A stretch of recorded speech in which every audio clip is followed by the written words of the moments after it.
just keeps sticking out to me is the sheriff's office continued to let the same officer handle the case, even though they had already complained about him multiple times. So, do you think they could be at fault for that? No, you raised a great question, and I actually had that in my notes, was why they kept sending the same officer, because the situation, as you said in the lead-in, they had a number of restraining orders, and the sheriff's office said they responded to over 170 calls, but some of the restraining orders were against the officers themselves. Yeah, it raises a question of bias and fairness. They actually should have gotten somebody from another department probably to even come and investigate. That was just a small little snippet of this week's Culture Report. I have Ashton with me today. Hi, it's nice to have you on the show. Thanks for having me. Of course. Okay, so you are one of the people who helped launch this show. Yes.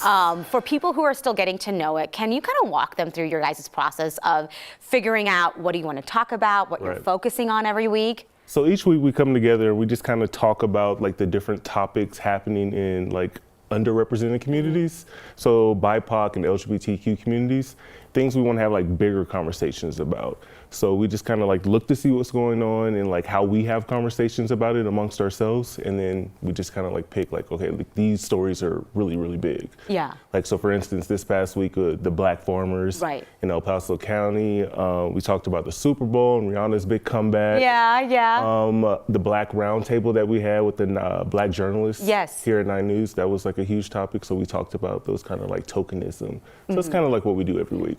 You know, and I've noticed that every week you guys have different people that you're inviting onto the show. You have your core group of people, and then you're inviting people on. So how are you kind of picking that? So that is like when we need someone to come introduce a conversation or bring us or kind of like guide the conversation. So this past week we had Whitney Traylor on, who's our legal expert, to kind of walk us through like the nuances of this legal case with the black farmers and the allegations of racism that they're experiencing. Yeah, he's such a great resource. He's so smart. He so is. I call him all the time for everything.